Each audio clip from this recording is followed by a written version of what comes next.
Rezemos juntos. A cruz sagrada seja a minha luz, não seja o dragão meu guia. Retira-te, Satanás, nunca me aconselhes coisas vãs. É mal que tu me ofereces, bebe tu mesmo dos teus venenos. Eis a cruz do Senhor, fugi potências inimigas. Venceu o leão da tribo de Judá, o descendente de Davi. Quem como Deus? Que a cruz de Cristo marque o seu coração, os seus lábios, a sua mente. Marque agora o ambiente onde você está, toda a sua casa. Que os santos anjos possam selar o local onde você está, que eles estejam presentes e que nada possa impedir o seu coração de hoje acolher a palavra do Salvador. Amém. Em nome do Pai, do Filho e do Espírito Santo. Amém. Ó Maria concebida sem pecado, rogai por nós que recorremos a vós. Permiti que vos louve, ó Virgem Sagrada. Dai-me força contra os vossos inimigos. Hoje Deus quer falar ao seu coração, não somente como uma palavra, no sentido de autoajuda. A tempestade vai passar, fica firme que a tempestade vai passar. Essa palavra é verdadeira. Essa palavra é profunda e é real. É a Sagrada Escritura que diz em vários momentos que esse tempo difícil vai passar. O Salmo diz que a noite dura um instante, mas depois surge o sol. Essa noite vai passar, essa tempestade vai passar, esse deserto vai acabar e você vai chegar na terra prometida. Não dá para voltar, como diz a canção. Voltar é voltar para o Egito, é voltar para a vida velha, é voltar para o mundo. Mas não é somente isso que o Senhor quer te falar hoje. O Senhor não quer te dizer simplesmente que a tempestade vai passar. O Senhor hoje quer te ensinar a aproveitar esse tempo, que por mais que você não enxergue, é um tempo milagroso de graça de Deus na sua vida. E se você não souber aproveitar a graça escondida nesse tempo difícil, você vai perder uma grande oportunidade e talvez essa hora da graça demore muito tempo para voltar novamente. Na verdade, uma graça que já passou nunca volta. Sempre é uma graça nova de Deus na sua vida. Por isso a graça que Deus tem para você hoje, seja lá a tempestade que você está passando, não pode ser jogada fora. Por isso, fica conosco nesse momento, porque Deus quer te falar e te dar explicações profundas de como não desperdiçar esse tempo de graça que Deus preparou para você. Nosso Senhor vai nos ensinar que existem momentos especiais na nossa vida. A palavra de Deus nos ensina e muitas vezes a gente vê no português e não vê como foi escrito mesmo a Sagrada Escritura. Foi escrito o Novo Testamento em grego, o Antigo Testamento em hebraico, aramaico e em grego também em algumas partes. Mas especialmente o Novo Testamento, muitas vezes quando a palavra de Deus fala sobre o tempo, ela usa duas palavras diferentes para falar sobre o tempo. Vai usar a palavra cronos e vai usar a palavra kairos. E Jesus até fala, quando os discípulos disseram: mestre, é agora que o Senhor vai restaurar Jerusalém, que o Senhor vai ser o rei de Jerusalém, é agora que nós vamos viver todas as promessas do Antigo Testamento, que o Senhor vai reinar. Quando Jesus tinha ressuscitado, não é? Os apóstolos felizes, depois de toda a experiência de dor e de cruz, Jesus diz assim: calma, não vos cabe saber os tempos e os momentos que o Pai reservou na sua autoridade. A tradução dessa palavra, tempos e momentos, são duas palavras que falam do tempo. O cronos é o tempo mesmo, linear, né? Um dia, depois outro dia, depois outro dia, um ano, depois outro ano. E a tradução momentos, ou então os modos, são a hora da graça. O tempo especial, que a Bíblia ali traduz por momentos, momentos de experiência, momentos de graça, que é a palavra kairos. Jesus é o Kyrios, Ele é o Senhor do tempo, tanto o tempo cronológico, cronos, como o tempo da graça, o kairos. Jesus é que ordena todos os acontecimentos da nossa vida. E quando nós nos submetemos ao tempo de Deus, nós estaremos abertos no cronos, que significa na nossa vida, no tempo que vivemos, aos momentos especiais da graça, o kairos de Deus. Talvez você já tenha ouvido falar do kairos de Deus, mas eu quero te dizer que Deus reservou momentos de graça para a sua vida. Deus, desde toda a eternidade, planejou momentos especiais que Ele vai enriquecer o seu coração, que Ele vai te premiar, que Ele vai te dar riquezas que ultrapassam o seu pensamento, que ultrapassam a sua imaginação. Como diz a palavra de Deus, que o que Deus tem reservado para você é o que o teu olho nunca viu, teu ouvido nunca ouviu, o teu coração não consegue imaginar o que Deus tem preparado para você. Eu quero que você anote a passagem de Efésios, capítulo 3, no versículo 17 vai dizer assim: que Cristo habite por meio da fé em vossos corações, a fim de que, arraigados e fundados no amor, vos seja possível a união com todos os santos, compreender a largura, o comprimento, a altura, a profundidade do amor de Cristo. Olha só, mas Ele habita pela fé. Se você não tiver fé, essa graça vai ser perdida. E no versículo 20, aquele que é poderoso para realizar infinitamente mais de tudo aquilo que nós pedimos ou imaginamos, de acordo com o seu poder que está agindo em nós. Deus é poderoso para realizar muito mais do que você está pedindo a Ele.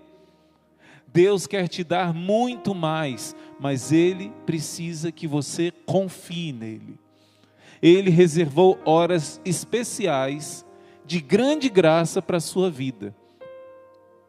Porém, esses momentos das grandes e maiores graças da nossa vida, normalmente vem embrulhada num pacote, como se diz, num jornal velho. Vem embalada numa embalagem bem simples, bem humilde, escondida. Deus costuma nos dar tesouros escondidos. Nós precisamos ter sabedoria para não desperdiçar esses tesouros de Deus. São Paulo mesmo vai dizer: nós temos esse grande tesouro num vaso de barro. Deus quer te dar riquezas maravilhosas, mas elas estão escondidas e você precisa encontrar. O livro do Provérbios diz assim: a glória dos reis é desvendar os mistérios, e a glória de Deus é escondê-los. Deus quer que você descubra riquezas escondidas em certos acontecimentos da sua vida, que são chamados o kairos, a hora da graça. Vou dar um exemplo para você. Uma vez, deixa eu ver se tem aqui essa história mais bem contada do que eu só contar de cabeça. Uma situação, olha só, um mendigo recebeu a notícia de que Deus queria visitá-lo. Ele, claro, ficou muito contente, porque achava que teria todos os seus desejos realizados, enfim. Para a surpresa daquele mendigo, no entanto, quando Deus lhe fez mesmo uma visita, ele veio, mas ele veio para lhe pedir um favor. Deus disse: dai-me alguma coisa de ti, dai-me algo. Suplicou-lhe o Senhor do céu e da terra: dai-me algo. Ele pensou que Deus viria para trazer tudo aquilo que ele precisava, mas Deus pediu algo para ele. E o mendigo, perplexo com esse pedido e um pouco indignado, deu, mesmo que um pouco de má vontade, tirou da sua sacola um pedaço de pão duro e seco que ele tinha guardado. Nesse momento Deus acolheu com gratidão e foi embora. Tempos depois, o pobre, miserável mendigo abriu a sua sacola e, sem que ele esperasse, encontrou dentro dela um pão exatamente como aquele que ele entregou, totalmente de ouro. É uma historinha simples, mas que Deus testou aquele mendigo, testou a generosidade do coração dele, testou o sim daquele homem.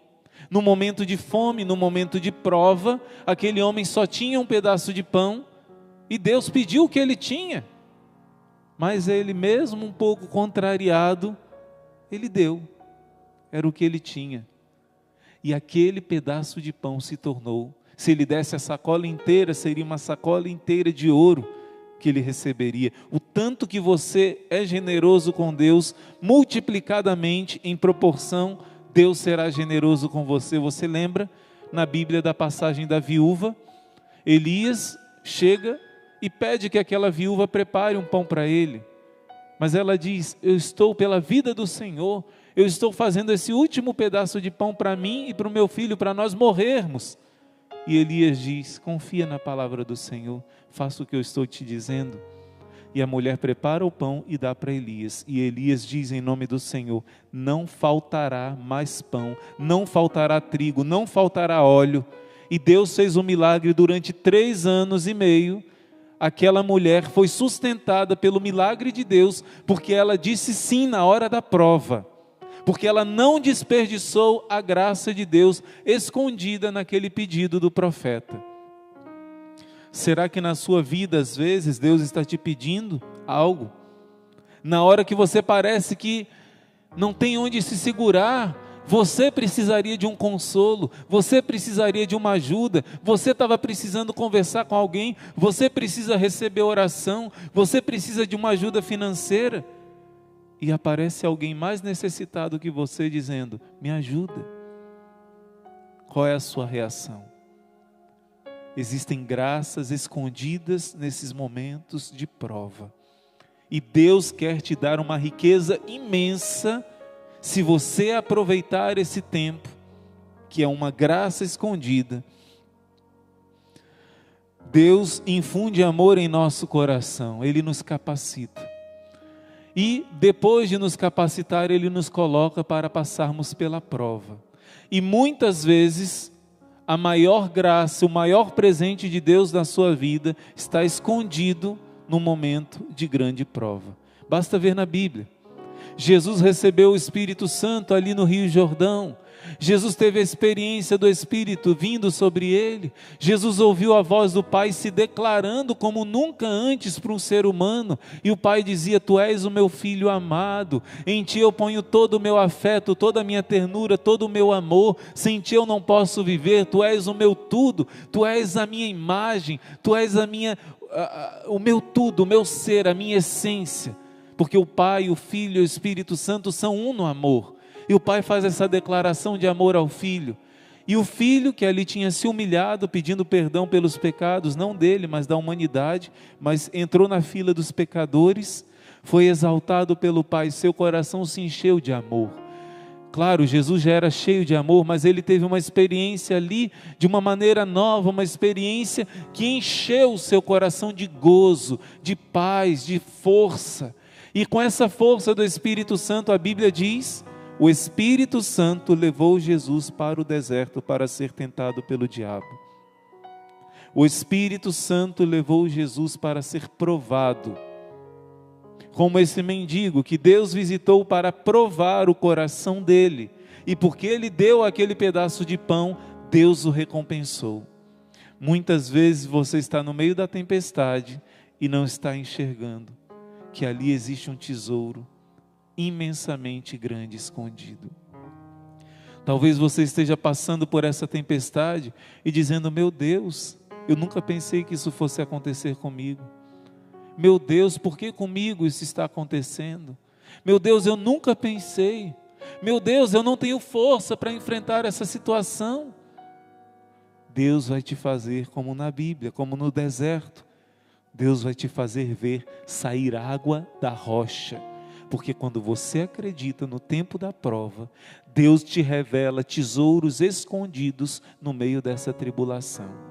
Você vai ter uma experiência com Deus nessa prova. Você está vivenciando os 40 dias no deserto, esse tempo de quaresma, E nesse tempo, se você se abrir à graça, você vai ter uma experiência tão rica como você nunca teve antes na sua vida. Também outra passagem da Bíblia vai dizer que Deus, para falar ao coração do seu povo, vai levar o povo ao deserto. Lá em Oséias, Deus vai falar-lhe-ei ao coração, levá-la-ei ao deserto, e lá no deserto é que eu vou falar ao seu coração. Lá nessa tempestade, no meio do deserto, lá no meio dessa dor que você está passando, lá, como diz a canção, aquilo que parecia impossível, não ter saída, ali Jesus muda a sua sorte, e ali você vai ver o milagre de Deus. Nunca o povo veria água saindo da rocha se não fosse no deserto. Nunca o povo veria o mar se abrir, o pão descer do céu. Nunca o povo veria milagres, suas sandálias não se desgastarem, suas roupas não se consumirem. Nunca o povo veria carne descer dos céus, codornizes, Deus alimentando-os milagrosamente. Nunca o povo veria tantos milagres se não tivesse obedecido ao Senhor e entrado no deserto. Porém, o deserto é uma prova, e nessa prova Deus queria te abençoar tanto. Mas se você desperdiçar o kairós de Deus, você não vai beber da graça dele. Olha só, meus irmãos, 40 dias é muito simbólico. Na Bíblia está escrito que Moisés ficou 40 dias na montanha, ouvindo a voz de Deus. Elias caminhou 40 dias, Moisés ficou sem comer e sem beber água, era um tempo de prova. Elias caminhou 40 dias e 40 noites para chegar na montanha de Deus e para poder ouvir a voz de Deus. Noé ficou 40 dias na arca, enquanto por 40 dias caiu o dilúvio. Claro, depois que acabou o dilúvio, ele ficou mais tempo esperando no Senhor, mas o tempo do dilúvio foram 40 dias. Jonas vai pregar ao povo daqui a 40 dias, essa cidade inteira, era a maior cidade da época, Nínive, será destruída completamente. Mas o povo aproveitou a hora da graça, ouviu o anúncio, e aquela cidade não foi destruída, porque ouviram a voz de Deus na prova. Nós estamos caminhando, você está conosco no rosário na madrugada, e nós estamos caminhando no deserto, não é? Quando chega na metade do caminho, às vezes o tentador tenta nos fazer desistir. Pois bem, uma travessia que era para levar 40 dias, levou 40 anos, porque o povo não soube aproveitar a hora da graça. Quando o povo, depois de ver 10 vezes os milagres de Deus, o povo iria entrar na terra prometida, Deus disse: chegou a hora. Esse é o meu kairós, essa é a minha hora da graça, vocês vão ver o meu milagre, vocês vão ver a terra prometida, que mana leite e mel, vocês vão receber a herança prometida a Abraão, há 430 anos atrás, enfim chegou a hora da vossa vitória. O povo não soube aproveitar. Quantos dias eles ficaram? 12 pessoas entraram, representando todas as 12 tribos de Israel, e quando eles entraram, ficaram 40 dias na terra prometida. Viram que era uma terra maravilhosa, mas o demônio começou a falar para eles: vocês nunca vencerão esses homens, eles são poderosos, eles são armados, eles são mais fortes do que vocês serão destruídos por eles, essa terra nunca será de vocês. 430 anos Deus já tinha prometido aquela terra. Quando chegou o kairós, a hora da graça, foi um momento de perturbação, foi um momento de tentação, foi um momento de prova. O povo se revoltou contra Moisés, o povo começou a falar mal daquela terra, o povo quis voltar para o Egito, o povo quis apedrejar Moisés. Então Deus se manifestou e disse: já é a 10ª vez que eu provo esse povo e eles não confiam em mim, já é a 10ª vez que eles se revoltam comigo. Por isso, por cada um dos 40 dias que eles ficaram ali na terra prometida, eles vão ficar 1 ano no deserto. De 40 dias, foi para 40 anos. E nenhum desses que se rebelou contra mim entrará na terra prometida. Só os filhos de vocês. Só os filhos de vocês.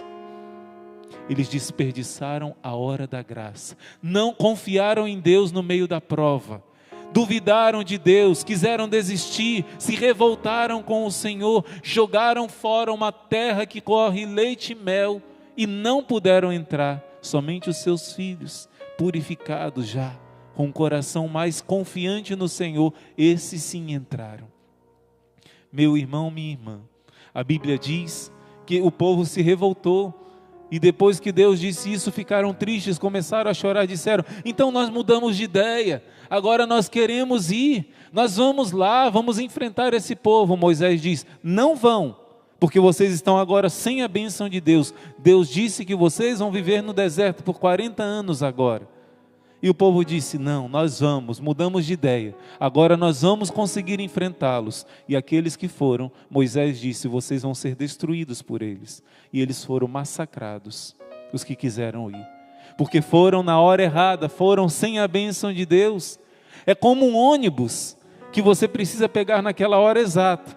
Se você não foi para o local, um ônibus, um trem, um avião, você perdeu. Agora só outro dia, agora só outro voo, agora só outro ônibus.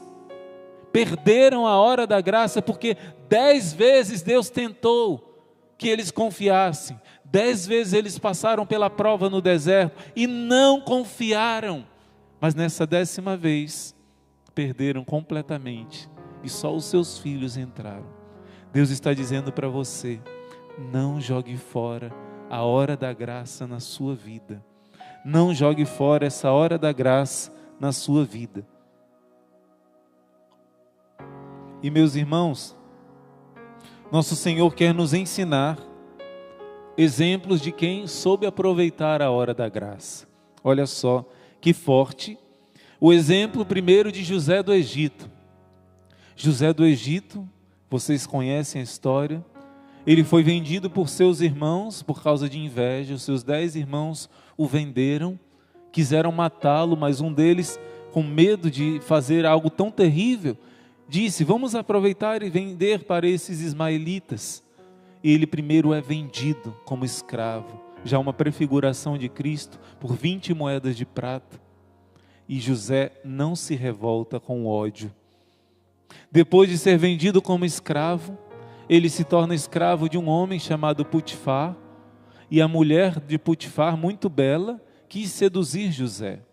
Potifar viu que José era um homem bom, fazia tudo muito corretamente, e disse: olha, eu te dou tudo da minha casa, você pode administrar tudo, eu confio em você, só menos a minha esposa. Fora isso, tudo é seu. Mas essa mulher era má, ela se encantou com José, quis seduzi-lo, e José dizia não, até que ela tentou agarrá-lo, e José fugiu, e ela segurou o manto dele, e usou isso de argumento para incriminar José. José foi mais uma vez injustiçado. Quem de nós não temos aqueles momentos que nos sentimos terrivelmente injustiçados? Essa hora tão dolorosa, talvez as maiores tempestades são essas. Por que comigo, Deus? Por que isso está acontecendo comigo? José era uma prefiguração de Cristo. Jesus ainda não tinha vindo à terra, mas José soube viver como Cristo, confiando no Pai. José não se rebelou com ódio no coração e continuou adorando o seu Deus. Sabe o que aconteceu? Aquilo que parecia ser a destruição de José se tornou a sua elevação. Lá na prisão, Deus deu um sinal, ele interpretou o sonho de uma pessoa, e por isso essa pessoa depois contou ao faraó. José foi trazido para o reino, tirado da prisão, se tornou o segundo depois do rei, se tornou o vice-rei, era ele que mandava em todo o Egito, o país mais poderoso naquela época, mais poderoso do mundo. José se tornou o homem mais poderoso do mundo, por causa da sua confiança em Deus na tribulação, porque ele foi vendido como escravo, porque a mulher mentiu sobre ele, ele foi injustiçado. Ali estava um tesouro escondido, ali porque ele se tornou rei do Egito, vice-rei do Egito, ele pôde acumular trigo, porque Deus deu sabedoria a ele, e ele salvou o país, e depois salvou toda a sua família. Nessa tribulação que você está passando, está escondida a solução. Está escondido um grande presente que Deus quer te dar. Aguenta firme. Essa tempestade não vai durar para sempre. Depois desse momento de injustiça e de dor, Deus conhece o teu coração e a tua fidelidade. Deus conhece a tua humildade, a tua luta, o teu clamor. Tem pessoas que no momento da injustiça se revoltam com Deus, diz o Salmo. Não se revolte, não se perturbe, não reclame, pois seria um mal a mais. Isso não vai melhorar a sua situação. Entregue a Deus. No tempo de José não existia ainda Jesus. Existia como Deus eterno, o verbo do Pai, mas não feito carne ainda, tendo dado um exemplo. Mas mesmo assim José confiou. E eu e você, que podemos nos unir à cruz de Cristo. O padre Roberto Bem-vindo contava um caso de exorcismo, que somente da pessoa possessa ouvir o beijo quando se dá a Jesus crucificado, o demônio não aguenta quando você beija a cruz. Jesus está te dizendo, quando a sua tempestade estiver muito difícil, olha para minha cruz e se una a mim. Eu estou com você. Beija os pés da cruz, isso te dará uma força extraordinária. Uma vez aconteceu, na verdade, é um ritual, pelo menos diz a lenda, né? Existe um ritual que se acontece na América do Norte, deixa eu ver se eu encontro aqui. Esse ritual dos índios Cherokees, acho que é assim a pronúncia, da América do Norte. Lá, nesse povo, se conta uma lenda do que eles faziam antigamente, um ritual de passagem da juventude para a maturidade. O que acontecia? No final de uma tarde, quando o filho chegava a certa idade, normalmente em torno de 12 anos, em várias culturas que isso acontece, né? Ao final de uma tarde, o pai leva o seu filho para a floresta, no alto de uma montanha. Amarra os olhos desse jovem, dessa criança, não é? Amarra os olhos dele e diz: filho, essa será a sua prova para você ser declarado homem, adulto, diante de toda a nossa tribo, diante de todo o nosso povo. Mas você terá que ficar aqui a noite inteira, no alto dessa floresta, no alto desse monte, e você ficará parado, sem tirar de modo algum esta venda dos seus olhos. E ali o jovem, criança jovem, ficava e ouvia o barulho dos animais. Existiam animais selvagens, existiam pessoas que podiam fazer mal, tribos inimigas, existiam perigos, existiam serpentes, e ele ouvia o barulho do vento, a chuva, ouvia os animais, e ele não poderia tirar aquela venda. Somente quando ele sentisse o calor do sol aquecendo o corpo dele, ele tinha passado na prova e poderia tirar a venda. Depois de passar por todos os medos, pavores, de enfrentar os seus medos interiores, como os padres do deserto chamam, seus demônios interiores, não que não existam demônios fora, mas eles se utilizam das suas fragilidades interiores. Este rapaz seria declarado homem, adulto. E quando o dia amanheceu e ele sentiu o calor do sol, ele tirou a venda e viu que o seu pai ficou ali todo o tempo, sentado ao seu lado, vigiando para protegê-lo. O Senhor está te dizendo que você pode não enxergá-lo na hora da sua tribulação, na hora do seu deserto, mas Deus está com você e não permitirá que você passe por uma prova acima de suas forças. Ele sofre com você a sua dor, Ele passa com você a sua batalha. E meu irmão, minha irmã, outro exemplo é José, da Virgem Maria. José a vida inteira, tem um livro que conta a história de São José, uma revelação de uma abadesa beneditina, e José a vida inteira rezou pela vinda do Messias, esperou pela vinda do Messias. Ele com a Virgem Maria fizeram um voto de castidade perfeita no celibato, e José, quando vê a sua esposa grávida, ele ali tem uma grande prova. São José ali não julgou, não condenou Nossa Senhora, mas diante daquele mistério, uma dor pungente entra no seu coração, e José pensa em deixar Maria em segredo. Deixar Maria significava para José a maior tempestade do mundo. A pessoa que ele mais amava nesse mundo, ele ficaria longe dela para sempre, para que ela não fosse apedrejada, pois o filho não era dele. José sente ali uma tempestade terrível no seu coração, e ele aceita, por amor a Deus, por amor a ela, se afastar para sempre dela. Ele aceita com grande dor no coração ser tido como alguém covarde, um homem que abandonou a sua esposa. E nessa dor, querendo obedecer à voz do Senhor, José aceita esse sacrifício para que Maria não seja apedrejada. E como recompensa, ele viu que naquela prova estava a maior alegria que ele poderia nem imaginar. O próprio Deus, feito criança, se entregava aos cuidados dele. E a própria Imaculada Rainha dos Céus, que seria mãe de Deus, foi entregue a ele, mas agora grávida do Filho de Deus.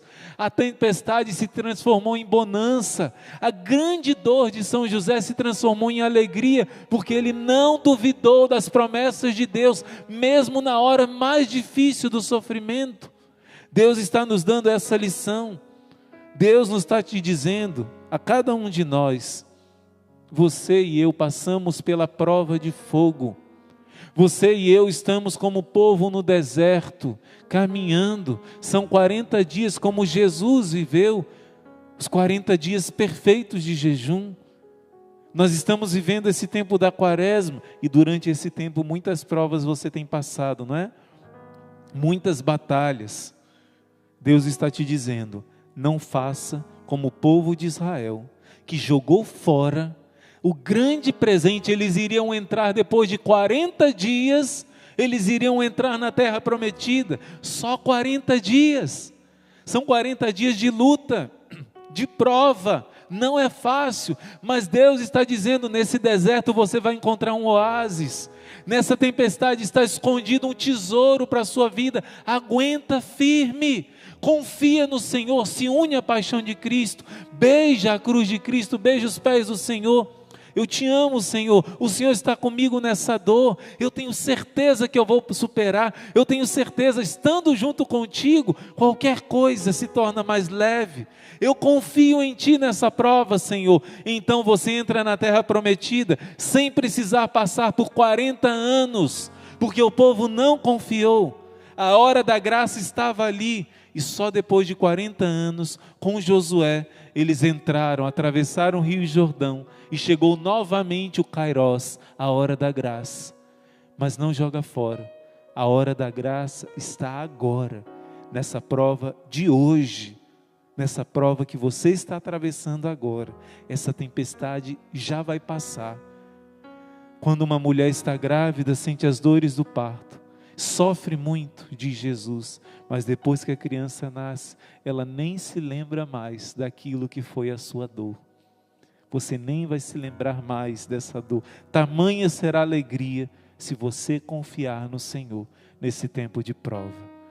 Por isso Deus hoje quer transformar essa palavra em oração. Deus quer transformar essa palavra agora num clamor, porque até mesmo confiar, até mesmo aproveitar a hora da graça é um presente do céu, é uma graça.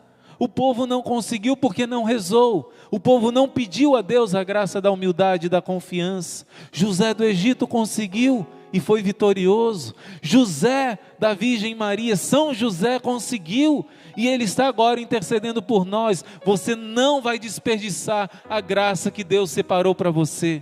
Por isso agora nós vamos entrar nessa hora tão especial, que é o nosso poderoso terço do combate. Que alegria, meus irmãos, que alegria saber, olha, que milhares e milhares de irmãos se reúnem agora para se unir num grande clamor contra Satanás, contra as obras do inimigo que atacam sua casa, contra todo o mal desse mundo, da sua família, da sua vida. Os anjos se levantam agora para combater conosco, e nós, como grande família, exército de São Miguel, nos levantamos em ordem de batalha. Se cada um dos 34.000 guerreiros que estão agora assistindo, se cada um de vocês fizer o seu papel, cumprir a sua obra, obedecer à voz do Senhor e levar esse link para o seu irmão, para os seus irmãos, vai lá nos grupos do WhatsApp, vai lá nas outras redes sociais, no Instagram, você pode bater o print, colocar também no seu status, como você quiser, mas evangeliza, copia esse link. Você que está no Instagram, compartilha no Instagram, pega o link do YouTube também, compartilha no WhatsApp. Seja generoso agora, porque a mão que dá é a mão que recebe em dobro, muito mais. Deus tem reservado graças imensas para você nessa noite. É o seu Kairós, é a hora da sua graça. Se você acredita nisso, compartilha com seu irmão, leve essa graça para o outro e o Senhor te mostrará que a sua graça chegou. Vai lá, guerreiro, guerreira.